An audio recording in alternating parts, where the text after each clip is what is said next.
케임브리지 대학 교수이기도 했었던 C.S. 루이스라는 아주 위대한 기독교 작가는 스크루테이프라는 편지라는 책을 썼습니다. 그 책에는 31개의 편지를 통해서 쉽게 해서 악마가 쓴 편지입니다. 악마가 쓴 편지인데 악마가 그리스도인들을 어떻게 포섭하는지, 그래서 부제는 세상에서 가장 달콤한 유혹 31가지 이런 부제를 가지고 있습니다. 그 중에 한 가지는 이런 내용이 있습니다. 환자가, 여기서 환자는 그리스도인을, 이제 포섭 대상이 된 그리스도인을 이야기하고 있는 것입니다. 환자가 이중적인 생활을 하며 살도록 유인할 수 있다. 난 이렇게 사는 인간들을 많이 보아왔지. 환자는 어떤 교제권에 속한 사람을 만나느냐에 따라 매번 다른 사람처럼 행동하게 될 거야. 이를테면 주일마다 식료품 가게 주인 옆에서 기도하는 것을 즐기게 하는 거야. 그리고 또 자기가 토요일 저녁에 즐기는 그런 도시에 아주 즐기는 그런 세계를 그 가게 주인은 전혀 이해하지 못할 것이라는 이유로 말이다. 반면 존경스러운 친구들과 함께 커피를 마실 때는 음담패설과 신성모독적인 이야기를 즐기게 하는 거지. 환자는 이른바 주변의 두 세계를 다 포용하는 완전하고도 균형 잡힌 복합적 인간이 되는 셈이다. 여기서 완전하고도 균형 잡힌 복합적 인간은 악마 입장에서 보는 아주 좋은 모습입니다. 악마 입장에서는 이 두 세계를 잘 포용하고 왔다 갔다 하면서 잘 살아가는 그런 인간을 아주 균형 잡힌 인간이다, 이렇게 이야기를 하는 것이죠. 이 책에서 우리 그리스도인이 갖는 두 가지 오류를 이야기하고 있습니다. 한 가지는, 첫 번째는 악마의 존재를 믿지 않는 것입니다. 많은 무신론자 믿지 않는 경우에는 악마가 존재하지 않는다라고 이야기하는 경우가 자주 있습니다. 그러나 교회를 다니지 않는 사람들도 악마가 있다는 것을 믿는 경우도 참 많이 있습니다. 반면 두 번째 오류는 악마를 믿지만 너무 불건전한 관심을 지나치게 많이 쏟는 것, 너무 귀신에게 마음을 쏟는 경우도 그렇게 좋은 일은 아닙니다. 왜냐하면 예수 그리스도의 그 십자가로 말미암아 이 사단의 세력은 이미 무찔러졌기 때문에 그렇습니다. 이미 사탄은 졌습니다. 우리는 승리하신 예수 그리스도를 믿고 그 힘으로 살아가고 있기 때문에 두려워할 필요가 없습니다. 너무 지나친 관심 또한 위험하다라고 이 작가는 이야기하고 있습니다. 오늘 말씀 가운데 등장하는 그 헤롯 왕은 오늘 말씀처럼, 오늘 이야기처럼 이 두 세계를 적당히 잘 지내는 대표적인 인물이죠. 이 신앙의 세계와 또 세상의 세계를 적절하게 악마의 이야기로 이야기하면 아주 균형 잡힌, 아주 조화롭게 잘 지내는 그런 모습인 것입니다. 이 두 세계를 다 포용하는 듯한 이 복합적 인간, 참 복잡한 인생을 살아가고 있는 것이죠. 그러나 우리 교회에서는 이런 사람들을 섞였다, 이렇게 이야기하는 것입니다. 섞인 사람이죠. 헤롯은 로마에 대해서는 참 우호적입니다. 또한 하나님을 믿는 유대인들에게도 참 좋은 환심을 사는 그런 사람이었습니다. 또한 한편으로는 포악한 피해 정치인이었습니다. 자신의 권세를 유지하기 위해서는 주변에 많은 사람들을 죽였습니다.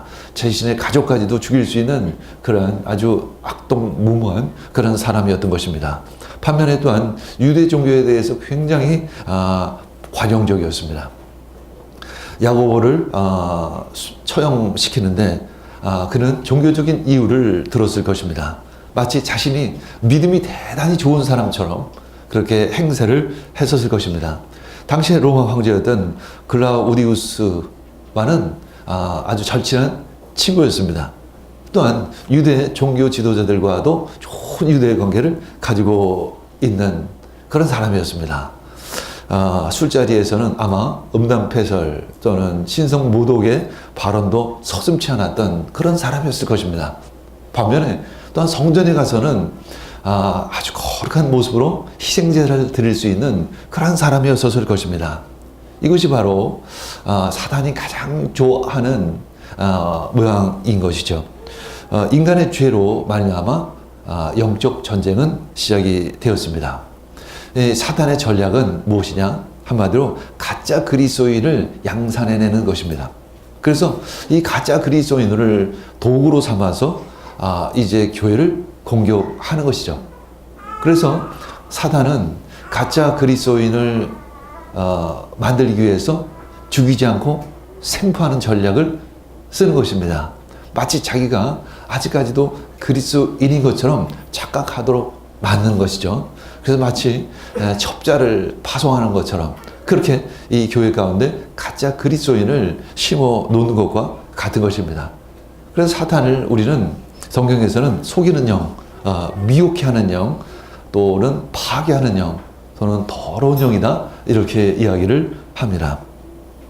이 사단의 이 주된 타겟, 이 포섭 대상은 누구일까? 첫 번째는 세상의 만족을 찾으려는 그 그리스도인, 그런 마음을 가지고 있는 그리스도인이 첫 번째 포섭 대상이 됩니다. 그는 세상을 목적으로 살고 있습니다. 믿음을 가지고 있다고 생각하지만 그 믿음은 이 세상을 목적으로 하는 수단일 뿐인 것이죠. 그의 목적은 하나님이 아니라 세상인 것입니다. 그럼에도 불구하고 그는 자신이 믿음을 가지고 있다라고 많이 착각을 하는 것이죠.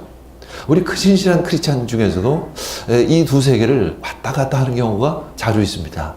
저 역시 그런 마음을 가질 때가 가끔 있다는 것입니다. 그러나 그것이 바로 사단에게 나에게 빈틈을 주는 것과 같은 것이죠. 우리는 항상 깨어 있어야 하는 것입니다. 사단에게 빈틈을 줘서는 안 됩니다. 세상의 유혹에 너무 빠져 있으면 안 되는 것이죠. 두 번째는 미래에 대한 불안과 걱정을 하는 마음을 가지고 있는 그리스도인입니다. 가끔 우리는 미래와 영혼을 혼동할 때가 너무 자주 있습니다. 우리는 영혼의 삶을 살아가고 있습니다. 우리는 영원한 생명을 가지고 있습니다. 그런데 그것이 미래에 대한 걱정과 혼동할 때가 자주 있다는 것입니다. 우리 그리스도인들도 미래를 잘 준비합니다. 그러나 미래에 대해서 두려워하고 미래에 대해서 걱정하는 그것은 바른 그리스도인의 모습은 아닌 것입니다. 주님께서 우리들과 함께 하시고 우리를 보호하시고 우리를 인도하시고 우리를 이끌어 주실 줄 우리는 믿기 때문에 그런 것입니다. 우리는 최선을 다해서 미래를 준비할 뿐인 것입니다. 그리하면 주님께서 나머지 모든 것들을 책임지시고 우리를 이끌어 주시고 우리를 보호해 주실 줄 믿습니다. 세 번째 경우는 교회 공동체에서 자기 의로 하나님의 뜻이 아니라 자신의 생각으로 판단하는 것입니다. 이 사람에게는 끊임없는 불평이 입에서 나옵니다. 그 마음속에서 끊임없는 불만이 나오는 것이죠. 결국 공동체와 점점 멀어지게 됩니다. 공동체와 멀어지면 마치 그 힘없고 약한 그 짐승이 코끼리가 그 자신의 코끼리떼에서 멀리 유리되는 것과 같습니다. 그러면 아주 포악한 먹이를 찾는 사제 밥이 곧 되어지는 것이죠. 우리는 내 마음 가운데 쓸데없는 자신의 의에 의한 불평이 일어날 때 그것을 입으로 토설하지 않기를 원합니다. 자신의 입으로 말하기 시작하면 가장 많이 듣는 것이 누구일까? 바로 자기가 그 이야기를 다 듣는다는 것입니다. 그럼 결국 계속 그 불평, 불만이 실제로 여겨지기 시작을 하는 것이죠. 그가 사단의 포섭 대상 3위가 되어지는 것이죠. 사단은 이제 헤롯의 손을 사용해서 교회를 공격하기 시작을 합니다. 사도행전 12장 1절 읽겠습니다. 그때 헤롯 왕이 손을 들어 교회 중에서 몇 사람을 해하려 하여 그때 사탄은 헤롯 왕의 손을 들었습니다. 헤롯 왕의 힘을 사용해서 교회를 공격하기 시작을 했던 것입니다. 첫 번째 대상이 바로 야고보였었습니다. 야고보는 이제 12사도 중에 첫 번째 순교자의 영광을 갖게 되어지는 것입니다. 이렇게 사탄의 공격은 시작이 됩니다. 하나님께서 도무지 어떻게 이 사단의 공격을 막으실까? 그리고 사단을 내 머리를 무너뜨리실까?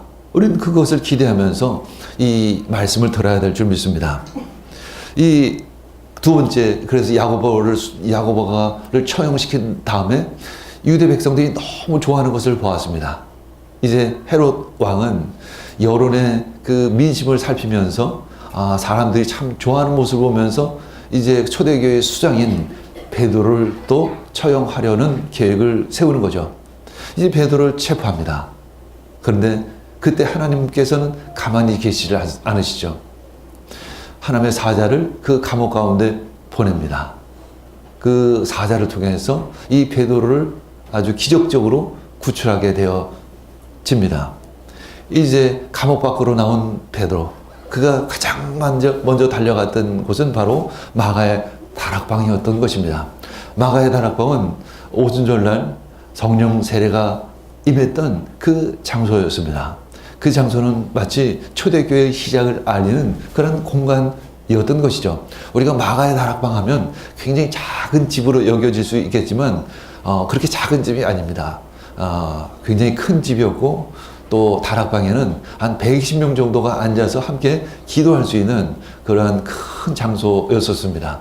대략 우리 이 정도 공간이 아닐까 그런 상상을 해볼 수 있습니다.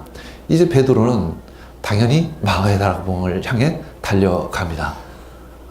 베드로가 생각하기에 분명히 우리 성도들이 그곳에서 나를 위해 끊임없이 기도하리라고 생각하는데 의심치 않았습니다. 사단의 공격 가운데 그리스도인의 가장 강력한 무기는 바로 기도입니다. 그렇기 때문에 그 초대교회 공동체는 합심해서 마가의 다락방에 모여서 기도했던 것입니다. 우리가 함께 기도하는 것과 같은 것이죠. 우리가 어떤 어려움과 어떤 힘든 일이 있을 때 우리가 모여서 기도합니다. 그리고 요새는 또 카톡이라는 그 메시지를 통해서 우리들 기도 제목을 순식간에 성도분들에게 나눠줘서 자기가 있는 자리에서도 중보기도 할 수 있도록 우리는 이 기도의 끈을 놓치지를 않는 것이죠. 베드로는 마가의 다락방에 가면 그곳에 우리 성도들이 항상 기도하고 있을 것이다 라는 믿음을 가지고 있는 것입니다. 우리 역시 우리 공동체에 오면 나를 위해, 우리 공동체를 위해 누군가 항상 기도하고 있을 것이다 라는 그런 믿음을 가지고 있습니다. 그래서 우리는 마음이 항상 든든합니다. 내가 세상에서 일을 하든 친구를 만나든 내가 어떤 일을 하든 누군가 우리 공동체에서 항상 나를 위해서 기도하고 있을 것이라는 그런 확신을 가지고 있는 것이죠. 그래서 우리는 그 공동체의 구성이 된 것, 그것을 기뻐하고 감사할 수 있는 것입니다. 역시나 그것에 갔더니 여러 사람이 거기에 모여 함께 기도하고 있더라. 이렇게 성경은 기록하고 있습니다. 교회는 기도 사령부입니다. 기도를 통해서 하늘의 능력을 이 땅 가운데 푸는 그런 통로의 역할을 감당할 수 있는 것입니다. 한마디로 흑암의 권세들과의 전쟁 가운데 가장 강력한 무기는 바로 기도인 것입니다. 그때 우리가 기도할 때 성령님과 동역하는 것입니다. 기도할 때 성령님과 함께 그 영적 전쟁을 벌이게 되어지는 것입니다. 우리 이 땅 가운데 살아갈 때도 우리가 알지 못하는 이유 없이 받는 공격들이 있다는 것이죠. 그것은 바로 사단의 세력에 의한 공격인 것입니다. 어둠의 세력 가운데 받는 공격인 것입니다. 우리는 그때 기도해야 하는 것입니다. 요한복음 14장 13절 너희가 내 이름으로 무엇을 구하든지 내가 행하리라. 너희가 무엇을 구하든지 내가 행하리라. 이렇게 주님께서 약속하신 것입니다. 오늘 13절에서 우리 15절 우리 함께 읽겠습니다. 베드로가 대문을 두드린데 로데라 하는 여자아이가 영접하러 나왔다가 베드로의 음성인 줄 알고 기뻐하여 문을 미쳐 열지 못하고 달려들어가 말하되 베드로가 대문 밖에 섰더라 하니 그들이 말하되 내가 미쳤다 하나 여자아이는 힘써 말하되 천만이라 하니 그들이 말하되 그러면 그의 천사라 하더라. 이제 베드로가 문을 두드리기 시작을 했습니다. 그때 그 집은 대문이 있고 정원이 있는 아주 비교적 큰 집이었습니다.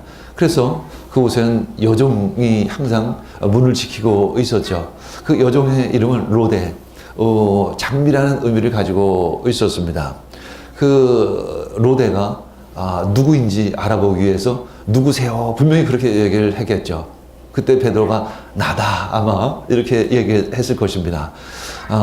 로데 그 여종은 분명히 여러 번 베드로의 음성을 들었고 베드로와 친숙히 아는 사이였었기 때문에 베드로의 음성을 충분히 알 수 있었습니다. 그때 로데도 역시 베드로의 석방을 위해서 끊임없이 기도했던 한 일원이었기 때문에 깜짝 놀랐던 것입니다. 너무 기뻐했었습니다. 그래서 너무 기뻐서 문을 여는 것도 잊어버렸다는 것입니다. 오늘 보면 참 유머러스한 얘기예요. 사실은 딱딱하게 성경적으로 이렇게 기록했지만 내용 안을 들여다보면 참 누가가 참 유머러스하게 표현을 해야 된 것입니다. 그러면서 안에 있는 성도분들에게 보고를 했던 것이죠. 베드로가 왔습니다. 베드로가 왔습니다. 그때 성도분들의 반응이 어땠죠? 네가 미쳤니? 네가 미쳤니? 우리들이 기도해놓고도 응답받은 것을 믿지를 못하는 것입니다. 우린 자주 우리들이 기도해놓고도 믿지를 못합니다. 우리 기도하기가 참 어려운 이유가 믿음이 없기 때문에 그런 것입니다. 기도한다고 그 일이 이루어질까? 이런 불신앙을 우리는 가지고 있을 때가 자주 있습니다. 그럼에도 불구하고 기도해야 한다는 부담감 때문에 기도를 했는데 그것이 응답받은 것입니다. 그때 진짜 그거 이루어졌어? 네가 미쳤어? 베드로가 진짜 왔다고? 로데에게 그렇게 이야기를 하는 것입니다. 그때 로데는 말은 진짜예요, 진짜. 진짜 베드로가 왔다니까요. 그랬더니 또 그분들이 말합니다. 그러면 그의 수호천사가 와서 문을 들이고 있겠지. 한마디로 성도분들은 첫 번째, 베드로의 석방은 전혀 불가능한 상황이었다는 것입니다. 그것을 이 성경에서는 우리들에게 이야기해주고 있는 것입니다. 그러나 우리들의 기도를 통해서 그 전혀 불가능하리라고 생각했던 그 일이 이루어진다는 것입니다. 하나님은 우리들이 생각하기엔 전혀 가능하지 않았던 그 일도 이루실 수 있다는 것입니다. 그것이 바로 믿음입니다. 우리들의 힘으로 가능하다라고 하면 우리는 믿음을 가질 필요가 없습니다. 우리는 이 자리에 있을 필요가 없죠. 그러나 하나님께서는 불가능한 일도 가능케 하신다는 그런 믿음을 가지고 있기 때문에 우리는 이 자리에 있는 것입니다. 16절, 17절 읽겠습니다. 베드로가 문 두들기를 그치지 아니하니 그들이 문을 열어 베드로를 보고 놀라는지라. 베드로가 그들에게 손짓하여 조용하게 하고 주께서 자기를 이끌어 옥에서 나오게 하던 일을 말하고 또 야고보와 형제들에게 이 말을 전하라 하고 떠나 다른 곳으로 가니라. 이 베드로는 문을 계속 두드립니다. 쾅쾅쾅쾅. 어쩌면 조심스럽게 두드릴 수밖에 없는 상황이었겠죠. 왜냐하면 모든 상황이 아직은 끝난 상황은 아닙니다. 헤로데 군사가 언제 들이닥쳐서 다시 베드로를 체포할지 알 수 없는 상황이었기 때문에 그런 것이죠. 이 안에 있던 성도들이 그 베드로가 소리 지르는 부르는 소리를 듣고 내려옵니다. 그리고 깜짝 놀랍니다. 그때 베드로 말합니다. 조용히 하라. 쉿 하고 이야기합니다. 그리고 모든 상황을 자세히 잘 설명을 하는 것이죠. 베드로가 얼마나 기뻤겠습니까? 참 위험하고 어렵고 힘든 도망의 상황이지만 그럼에도 불구하고 너무 기뻐했던 것입니다. 왜냐하면 하나님의 그 역사하심이 그 도저히 불가능한 일을 가능케 하셨기 때문에 그런 것이죠. 이 이야기를 그 성도분들에게 먼저 전하기를 원했던 것입니다. 그리고 그 당시에 이 야고보와 그 형제들, 이 이야기는 여기서의 야고보는 예수님의 그 친동생을 의미하는 것입니다. 나중에는 그 초대교회의 수장이 됩니다. 이 야고보와 그 형제들, 아마도 다른 사도들이 또 다른 곳에서 기도를 하고 있었든지 아니면 어떤 일을 준비하고 있었을 것입니다. 그분들에게 자신의 상황을 잘 전해달라. 그러면서 아마도 이 야고보에게 잠시 이 초대교회의 리더 자리를 위임하고 다른 곳으로 출발합니다. 여기서 다른 곳이라는 것은 성경에 기록되어져 있지 않지만 아마도 이방 지역, 특별히 안디옥이 아닐까라는 추측을 많은 학자들이 하게 됩니다. 이 베드로는 이제 이방 지역에 가서 또한 복음을 전하기 시작을 하는 것이죠. 베드로는 알고 있습니다. 이 복음은 끊임없이 전해져야 한다는 것. 그 하나님의 전쟁, 이 영적 전쟁은 끊임없이 전해져서 온 땅을 하나님의 나라로 회복시키고 세워 나가야 한다는 것을 베드로는 알고 있기 때문에 그런 것입니다. 이제 이미 어떤 의미에서 감옥에서 이루어졌던 그 기적적인 사건들, 그 일들은 바로 하나님의 나라가 임했을 때 그 일들이라는 것이죠. 우리 18절, 19절 읽겠습니다. 날이 새매 군인들은 베드로가 어떻게 되었는지 알지 못하여 적지 않게 소동하니 헤롯이 그를 찾아도 보지 못하며 파수꾼들을 신문하고 죽이라 명하니라. 헤롯이 유대를 떠나 가이사랴로 내려가서 머무니라. 날이 밝기 시작했습니다. 군인들은 전혀 알지 못했습니다.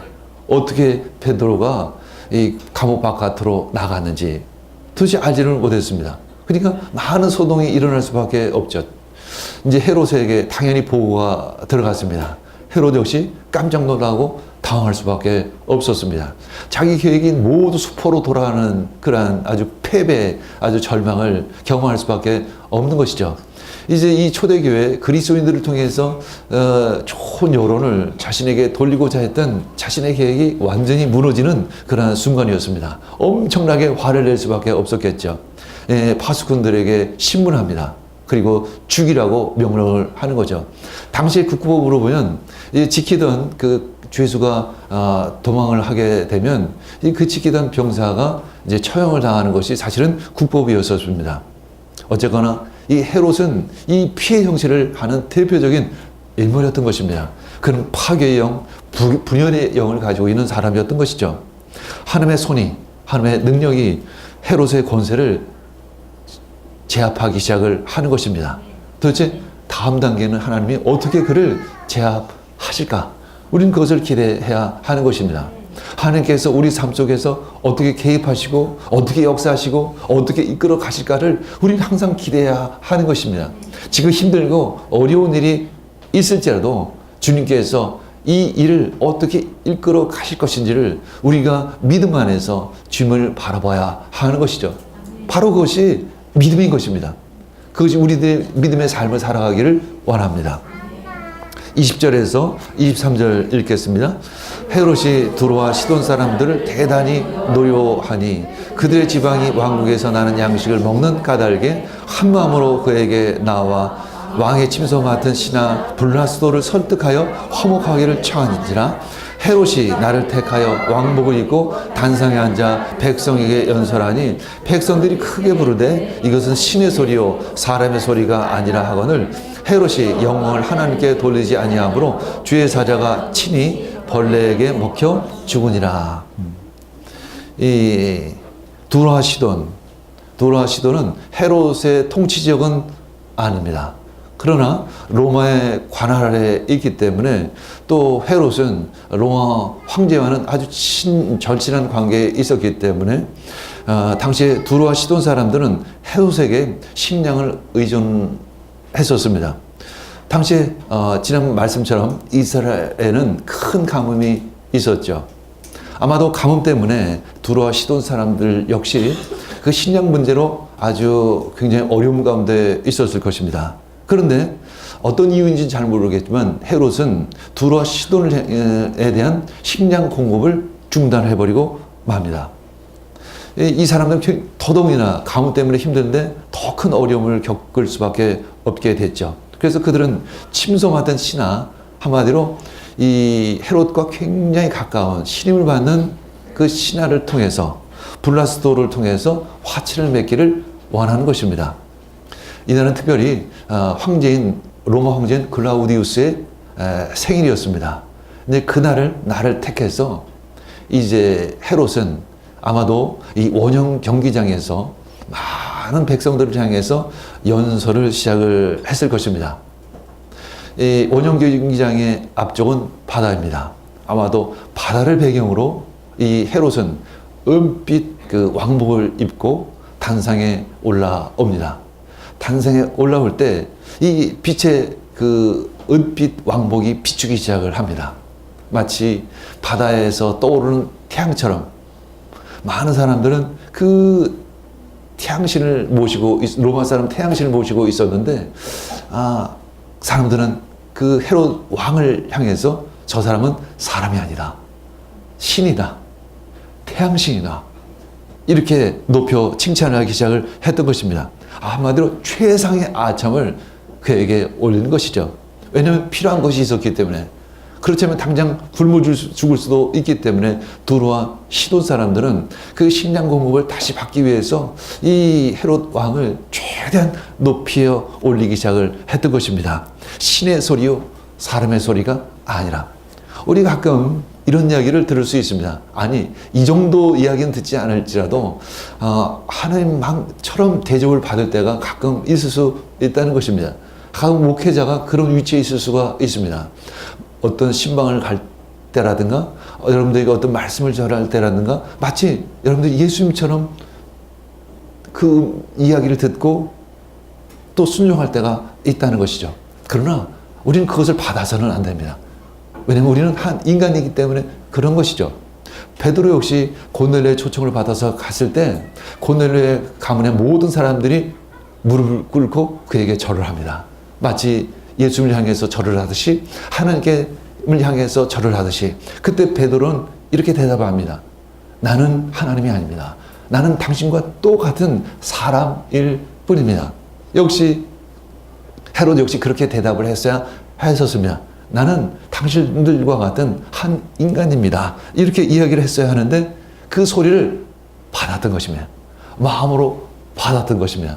하나님이 받아야 할 영광을 자기가 받았던 것입니다. 하나님이 받아야 할 그 예배를 자기가 받았던 것이죠. 그래서 주의 사자가 그를 쳤습니다.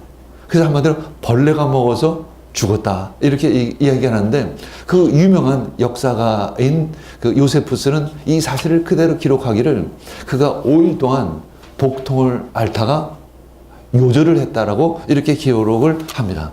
도대체 여기서 벌레는 어떤 것일까? 어떤 사람은 바이러스가 아닐까? 어떤 사람은 기생충이 아닐까? 뭐 그런 이야기들을 합니다. 어쨌거나 5일 동안의 아주 극심한 복통 가운데 그는 최후를 맞이할 수밖에 없는 것이죠. 한마디로 이 헤롯은 결정적인 죽음, 한마디로 사탄은 결정적인 완패를 당하게 되어지는 모습을 봅니다. 그리고 나서 교회는 다시 부흥하기 시작을 합니다. 하나님의 말씀은 흥하더라. 하나님의 역사심, 하나님의 능력이 이 땅 가운데 역사하시고 또 사단을 공격해서 완패시키는 그런 모습을 보는 것입니다. 가끔 우리들 가운데 질병이 회복되어지는 것을 봅니다. 그것은 단지 병이 회복되어지는 것 이상의 의미를 가지고 있는 것이죠. 한마디로 나를 싸고 있었던 그 어둠의 세력, 이 사단의 세력이 지금 떠나갔다는 그런 증표로 우리는 봐야 하는 것입니다. 요한복음 12장 31절 읽겠습니다. 지금은 이 세상이 심판을 받을 때이다. 이제는 이 세상의 통치가 또 쫓겨날 것이다라는 것입니다. 지금도 교회의 부흥을 방해하는 그 사단이 있다는 것이죠. 우리는 사단의 진을 깨는 파쇄하는 기도를 해야 하는 것입니다. 기도가 우리의 가장 큰 무기요, 가장 큰 힘인 것입니다. 아까 얘기했던 그 C.S. 루이스라는 작가가 이렇게 말합니다. 악마의 최선의 방책은 진지하게 기도할 마음이 아예 생기지 않도록 막을 수 있을 때까지 막아보는 것이다라는 것입니다. 우리가 하나님의 일을 하는 데 있어서 유일한 힘은 기도인 것입니다. 왜냐하면 기도를 한다는 것은 반대로 얘기하면 내가 할 수 있는 것이 없다라는 고백과 같은 것입니다. 하나님만이 그 일을 하실 수 있다라는 그런 믿음을 가지고 있기 때문에 우린 기도하는 것입니다. 우린 끊임없이 그 기도하는 자리로 나아가시기를 원합니다. 힘들고 어려운 일이 닥칠 때, 내가 해결할 수 없을 것 같은 느낌이 들 때 우리는 하나님께 맡기고 우리는 기도해야 하는 것입니다. 12장 24절 25절 읽겠습니다. 하나님의 말씀은 흥왕하여 더하더라. 바나바와 사울이 부조하는 일을 마치고 마가라 하는 요한을 데리고 예루살렘에서 돌아오니라.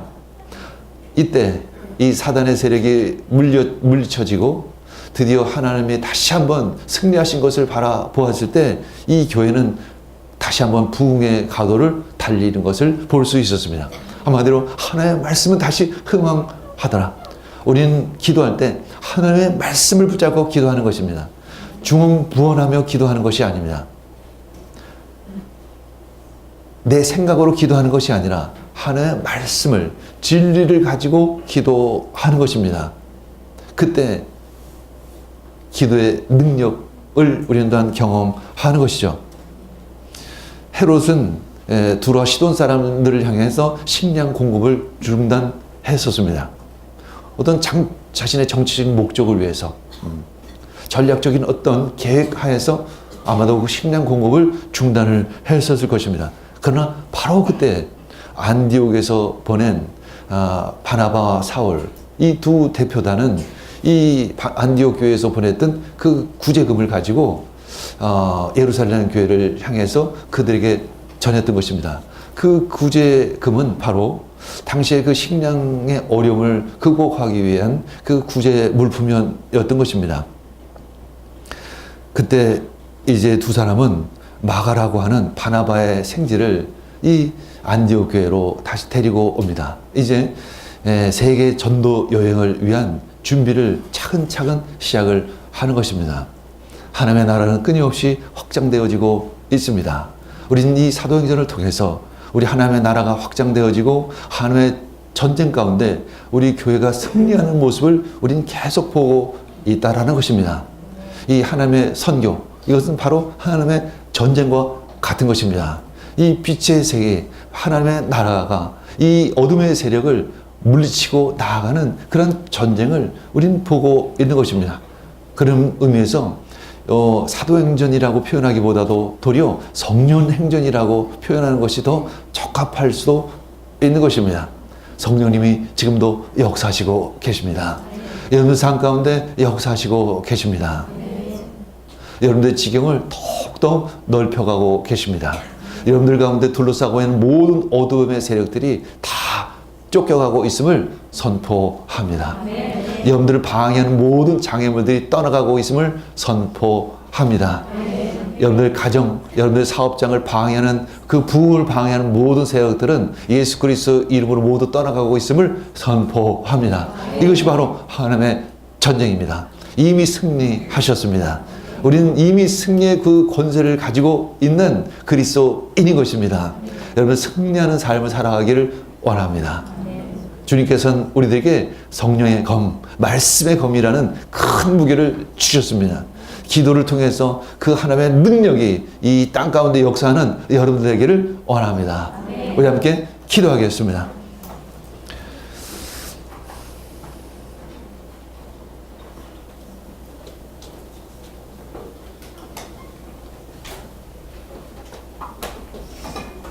주님, 예수 그리스도께서 십자가에 그 피로 말미암아 모든 사단의 세력을 물리치신 줄 믿습니다.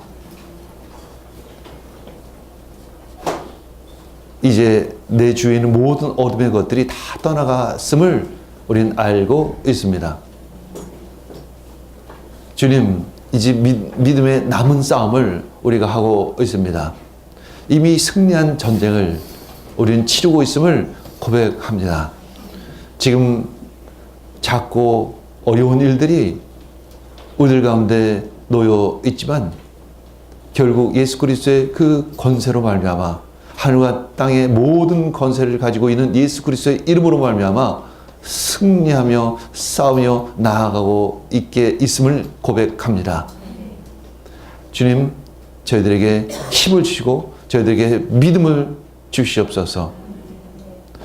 이 모든 말씀 예수님의 이름으로 기도합니다.